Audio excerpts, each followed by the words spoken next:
Assalamualaikum warahmatullahi wabarakatuh. Kita lanjutkan kembali untuk pertemuan mengenai pengantar teknologi informasi. Di bagian sebelumnya untuk input devices kita sudah membahas beberapa terkait input devices seperti keyboard, mouse, dan touchscreen. Di video ini kita akan lanjutkan untuk media input devices, ya. Di sini kita akan membahas mengenai pen input ya, seperti gambar yang disajikan di sebelah kanan ini ya. Jadi untuk pen input ini bagaimana pengguna kita ya untuk menggambar, menulis atau memasukkan teks ke dalam perangkat komputer ya, atau perangkat lainnya menggunakan alat penunjuk ya, seperti ini yang dimaksud alat penunjuk itu ya, seperti pena atau stylus ini ya. Jadi di sini ada beberapa proses ya, proses ataupun bagaimana pen input ini untuk melakukan prosesnya, sehingga ketika saya saat ini seperti saya saat ini menggunakan untuk pen input ini ya, sehingga saya bisa menulis atau menandai seperti ini. Saya menggunakan pen input seperti ini ya, sehingga ketika saya tulis di sini untuk huruf, nomor, dan lainnya, itu akan tampil di layar ya. Tentu yang pertama untuk prosesnya itu ada interaksi pengguna ya. Interaksi pengguna itu ya kita, orang, pengguna, user ya, atau siapapun itu yang menggunakan alat seperti pen input ini. Kemudian di sini ada sensor pena. Jadi si pena ini ya atau stylus ini dia punya sensor ya. Jadi bagaimana nanti layar atau permukaan si pena ini akan dilengkapi nantinya ya, dilengkapi dengan sensor untuk mendeteksi bagaimana nanti ketika dilakukan penulisan di sini ketika kita tekan gitu ya, untuk menulis huruf A, huruf B, huruf C gitu contohnya ya. Kemudian yang ketiga itu mendeteksi posisi dan tekanan. Nah, di sini berbicara deteksi posisi dan tekanan ini pasti nanti pena ini akan bekerja di permukaan ini gitu ya, di permukaan ini. Itu yang disebut nanti bagaimana mendeteksi posisi dan tekanan. Kemudian yang keempat itu pemrosesan data lokal. Jadi beberapa perangkat dari pen input ini ya, terutama yang digunakan dalam perangkat tablet grafis ya. Jadi dia mempunyai prosesor juga ya untuk, dan bagaimana, jadi prosesor internalnya ya yang saya maksud. Jadi bagaimana nanti dia memproses data yang diterima dari si pena ini tadi gitu ya. Itu yang disebut pemrosesan data lokal itu ya, untuk pemrosesan data lokal. Kemudian penerimaan dan pemrosesan data oleh perangkat komputer ya. Nah, di sini tentu berkaitan dengan perangkat komputer. Nanti dari pen input ini dia ada kabel ya, kabel tipenya itu USB yang akan di-plug ke dalam media komputer kita gitu ya. Bagaimana nanti apa yang kita ketikkan di sini dia akan muncul di display laptop atau komputer yang kita gunakan gitu ya.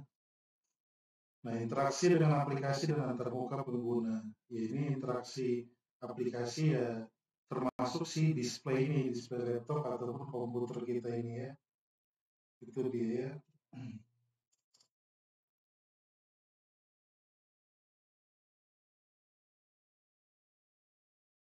Nah, selanjutnya kita akan membahas mengenai voice input ya. Voice input ini masih kategorinya si input devices ya.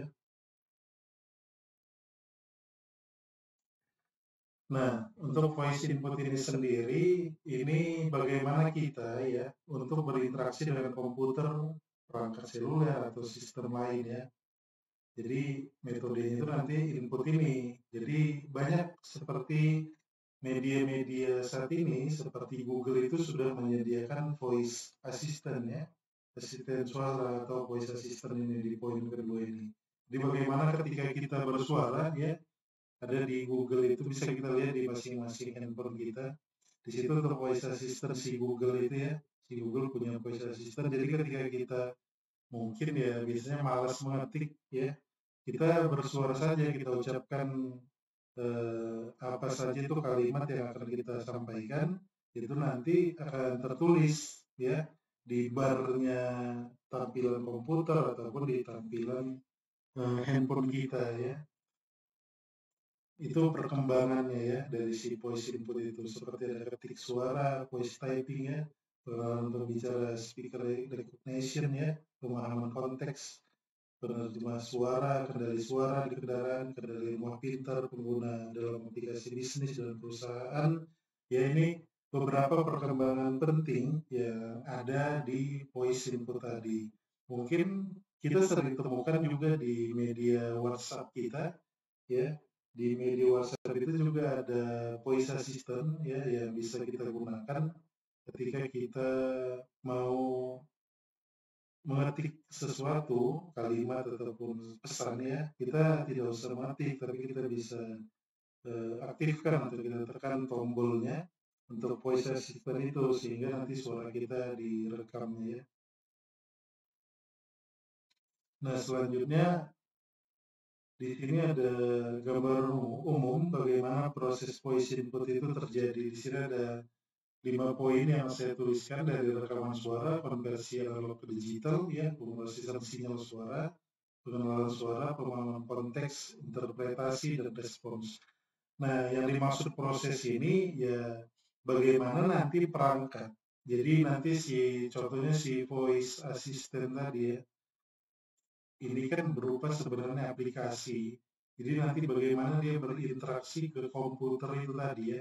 Nah, di dalam komputer ini banyak terdapat komponennya ya, komponennya. Baik komponen itu dari CPU ya atau prosesor, kemudian ada komponen lainnya seperti si memori gitu ya. Nah, kemudian ini perangkat hardware-nya terutama.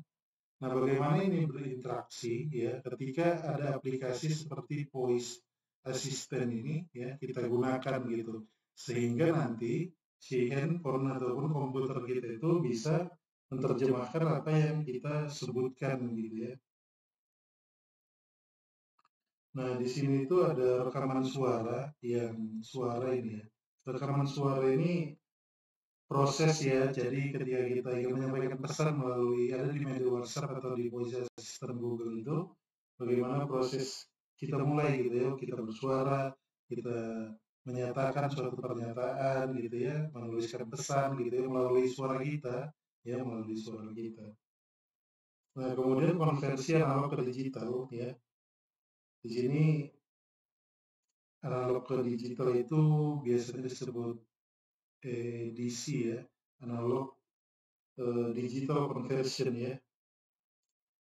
Jadi ketika bicara edisi ini atau analog digital conversion ini, tentu nanti dia akan diproses oleh si komputer. Nanti di sini sudah masuk ke dalam komputer.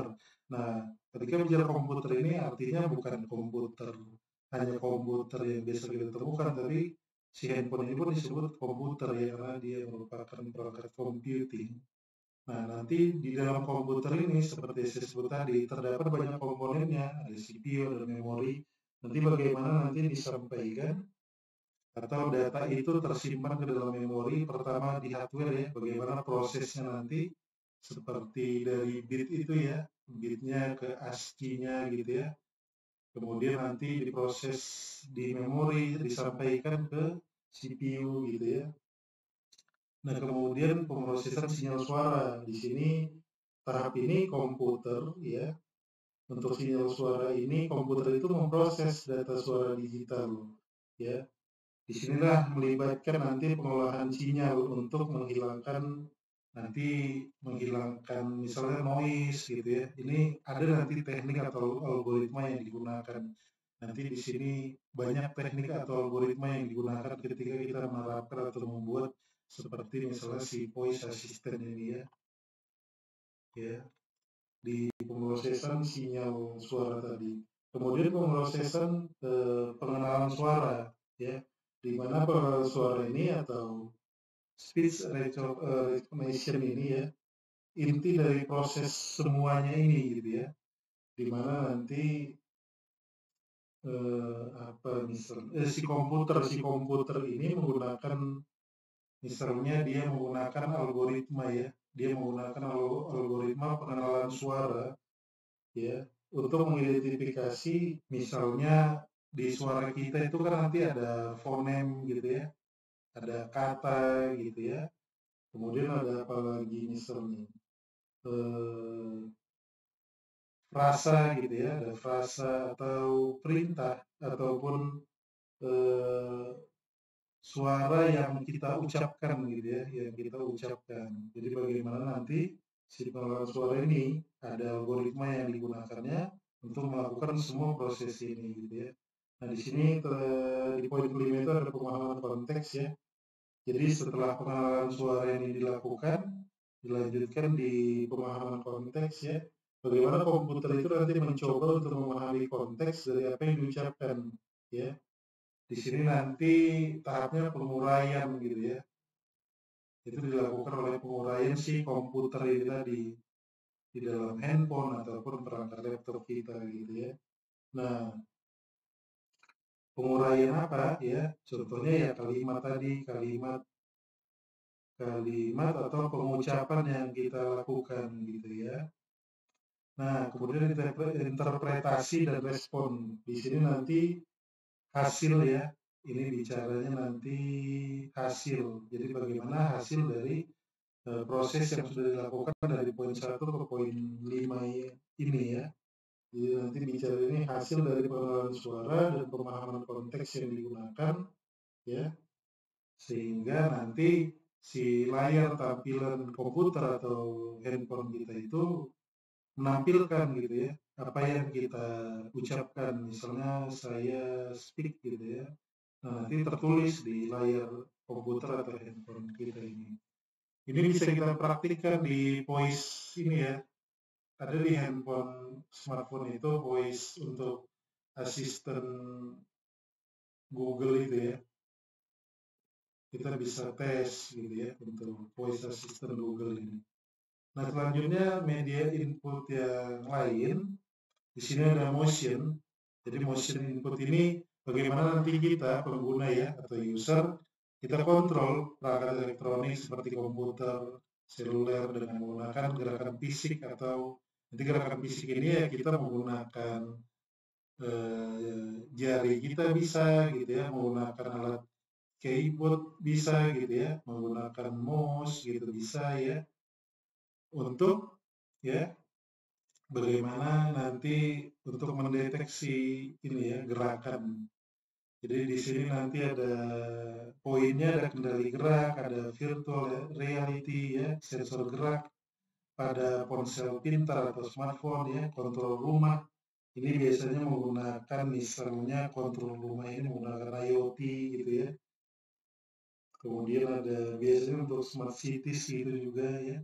Kemudian gerakan tubuh untuk aplikasi kesehatan ini banyak kita jumpai sekarang. Ini ada kendali drones ya, simulasi penerbangan ya, dan olahraga, penggunaan dalam pendidikan. Nah, di sini saya contohkan ada di apa namanya di gambar ini. Di sini ada quick draw. Quick draw ini punya Google juga ya.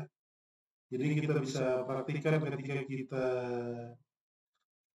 menuliskan atau menggambarkan di quick draw ini, nanti ada asisten atau si ininya ya, si apa namanya, si asisten voice-nya yang menyebutkan apa yang kita gambarkan tadi. Nah, di sini ada juga, ini termasuk kategorinya yang ini dan ini itu untuk penggunaan dalam pendidikan ya. Jadi biasanya seperti yang saya lakukan ataupun mungkin guru yang lakukan biasanya melakukan presentasi melalui PPT ini. Tapi langkah baiknya mungkin biar lebih diketahui tenaga apa namanya si peserta didik gitu ya, si siswa, mahasiswa atau peserta didik tadi untuk lebih mengetahui gitu ya, dia bisa tour ya dengan menggunakan banyak seperti ini, nanti bisa kita praktikkan ya, termasuk fingerprint dengan sidik jari di handphone atau di komputer atau laptop yang sampai saat ini sudah menggunakan fingerprint seperti ini, itu termasuk ke motion input gitu ya. Nah, di sini coba kita contohkan di Quick Draw with Google ini ya, Quick Draw with Google. Di sini saya coba buka Chrome ya.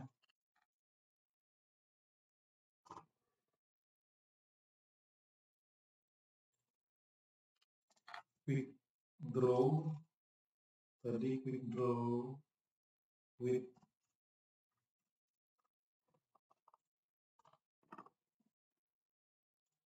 Google ya. Kita bisa misalnya menggambar di sini ya, let's draw ya, misalnya with setelah kita gambar ini ya.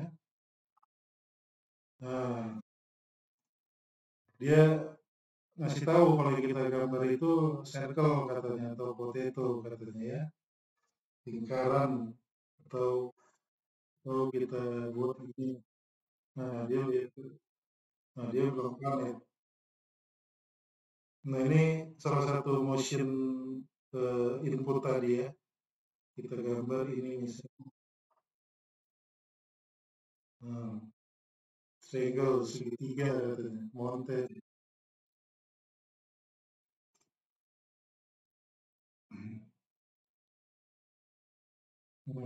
Ya, kita bisa menggunakan salah satu contoh motion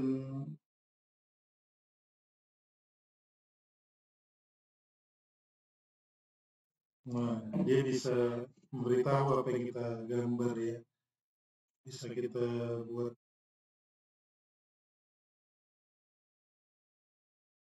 ya.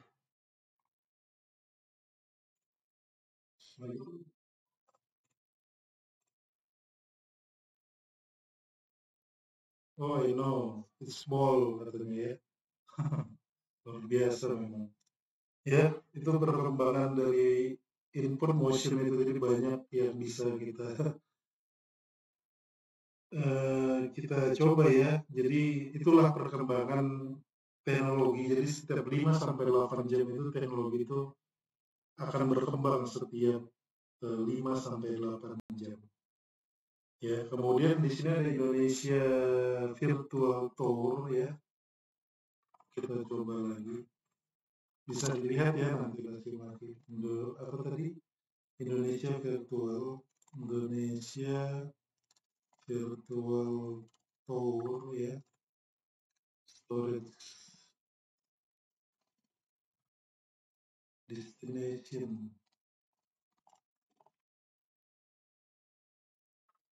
Coba Indonesia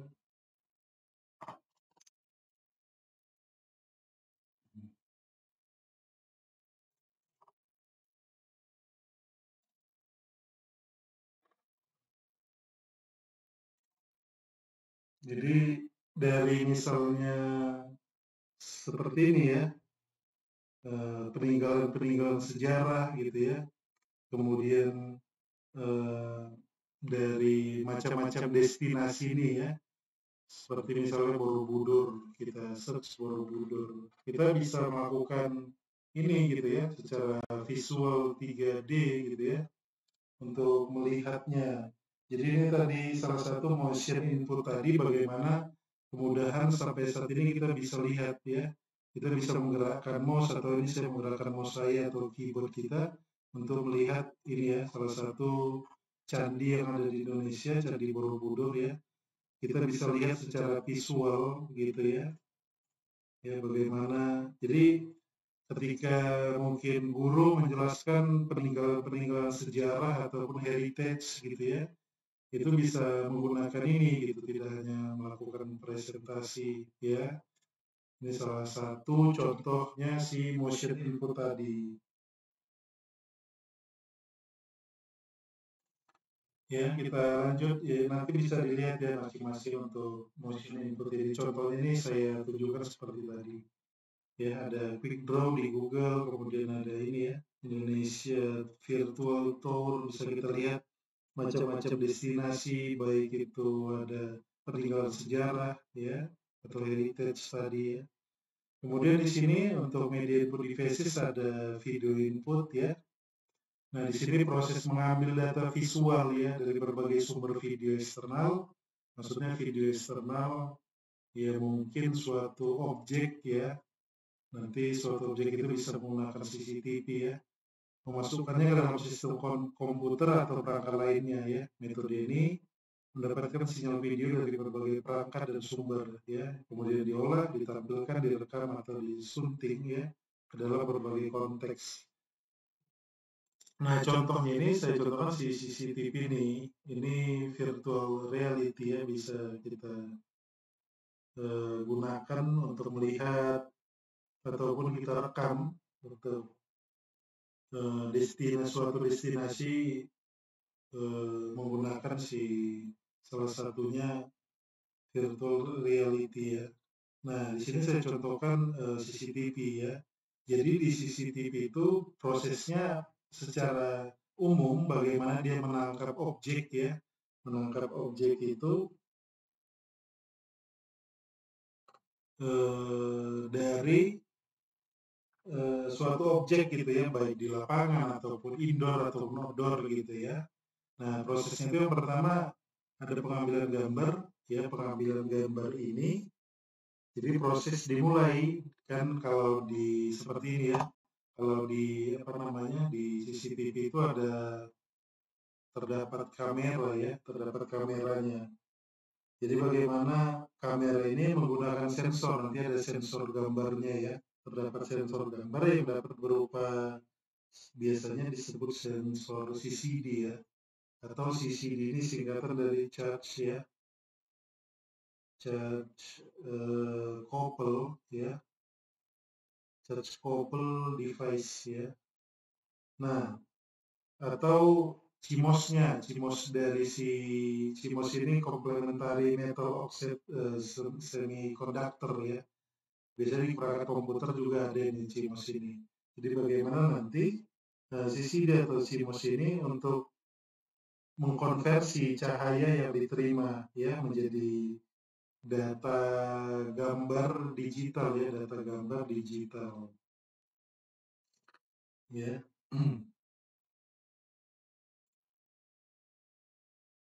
Jadi nanti di CCTV ini bagaimana nanti si CCTV ini untuk kameranya itu dia mendeteksi gitu ya, mendeteksi perubahan cahaya karena yang akan ditangkap itu misalnya di outdoor gitu ya, itu pasti terdapat cahaya ya. Jadi bagaimana dia mendeteksi perubahan cahaya untuk merekam gambar secara berkala atau saat terjadi gerakan gitu ya. Ketika ditangkapnya suatu objek, misalnya di sini objeknya ruangan gitu ya. Itu proses yang pertama. Kemudian di proses kedua itu ada pengolahan gambar. Nah, pengolahan gambar ini gambar yang diambil kamera ini ya. Kamera ini akan mengambil gambar. Kemudian diolah secara digital ya. Nanti diolah secara digital. Nah, biasanya kalau untuk pengolahan itu terdapat nanti misalnya pembersihan gitu ya, cleaning noise-nya, kemudian kontras ya, perbaikan kontrasnya gitu ya, perbaikan kontras, kemudian ada penyesuaian warna gitu ya, penyesuaian warna, kemudian apalagi ini yang disebut tadi untuk pengolahan gambarnya. Kemudian ada perekaman video. Jadi setelah gambar itu dilakukan pengolahan tadi ini ya, dilanjutkan lakukan perekaman video ya. Nah, saya lupa namanya. Namanya itu kalau nggak salah perekam video digital itu nanti coba ya dikoreksi. Namanya DVR ya, namanya DVR atau digital video recorder ya. Nah, ini untuk perekaman video yang dilakukan oleh CCTV itu. Nah, kemudian poin keempat pengindeksan dan penyimpanan ya. Kemudian transmisi dan monitor, deteksi gerakan, pengambilan citra wajah, integrasi dengan perangkat keamanan lainnya. Ini biasanya opsi ya, penggunaan analisa data itu pun opsi juga. Maksudnya ya ini tidak digunakan ketika proses untuk sampai ini aja ya, untuk proses bagaimana kamera itu menangkap sebuah objek ya, pengolahan gambar, perekaman video tadi ya.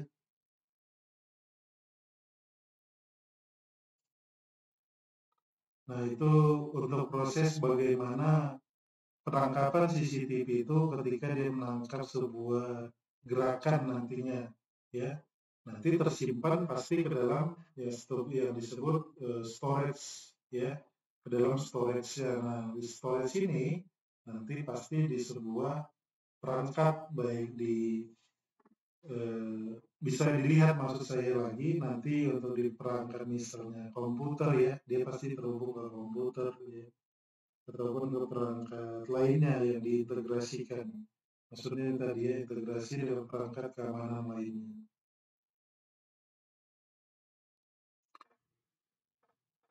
Nah, terakhir itu untuk media input devices ada scanner ya. Nah, scanner ini ada macam-macamnya ya. Di sini nanti saya jelaskan satu-satu untuk berbagai macam jenis dari scanner ini. Untuk definisinya itu bisa dilihat ya, dibaca di sini. Perangkat keras atau perangkat input yang digunakan untuk mengambil gambar atau teks dari dokumen fisik ya, dokumen fisik, catatannya dokumen fisik, untuk mengubahnya menjadi format digital ya. Format digital itu ya ada PDF gitu ya, ada JPEG gitu ya, dan lain-lain gitu ya. Nah ini bisa dirubah, kita konversi. Nah macam-macamnya ini untuk scanner ini, yang pertama itu ada flatbed scanner ya, ada flatbed scanner. Scanner ini biasanya dia untuk permukaannya ini kaca ya, dia biasanya kaca untuk membaca dokumen fisik gitu ya. Jadi nanti bagaimana nanti dokumen fisik misalnya ukuran A4 atau yang lainnya gitu ya, A3 ya, itu diletakkan di sini, posisinya terbalik gitu ya. Jadi nanti setelah prosesnya selesai itu akan bisa kita ubah ya untuk formatnya di dalam soft file ya, di dalam soft file ke dalam ini tadi format PDF, JPEG atau yang lain-lain ya. Kemudian ada handheld scanner ya. Nah, handheld scanner ini yang digunakan untuk menggerakkan melalui dokumen, biasanya ini digunakan untuk gambar atau teks pada permukaan datar. Ya, biasanya ini untuk sering kita jumpai ya, untuk scan barcode gitu ya.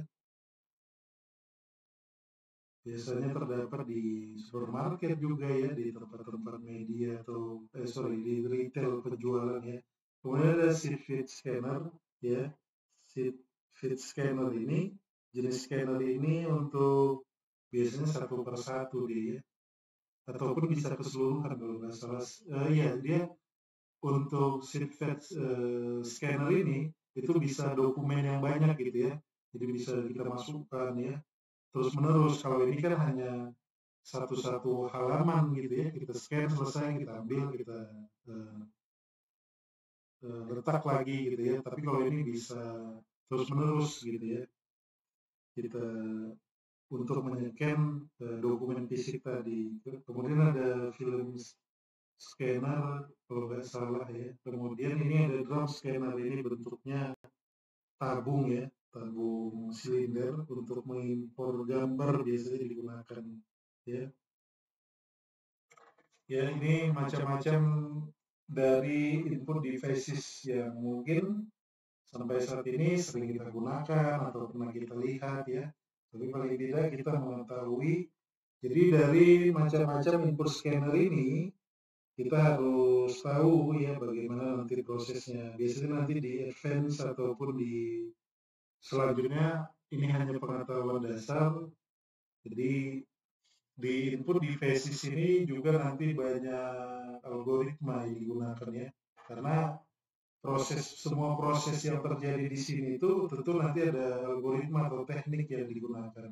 Nah, ini akan kita pelajari di mata kuliah selanjutnya nanti untuk algoritma dan teknik, ada machine learning termasuk ya, bagaimana nanti proses, kemudian ada image processing ya, bagaimana nanti menangkap dokumen-dokumen yang kita scan ini ya, seperti CCTV ini nanti teknik apa yang digunakan gitu ya. Kemudian seperti quick draw tadi, di sini pasti ada penerapan artificial intelligence itu ya. Bagaimana kita menuliskan atau menggambarkan sesuatu, kemudian ada voice assistant yang menyebutkan apa yang kita gambar tadi ya, seperti itu. Cukup sekian ya untuk pembahasan mengenai input di Vesis ini. Selanjutnya kita akan membahas output di Vesis di video selanjutnya. Terima kasih. Assalamualaikum warahmatullahi wabarakatuh.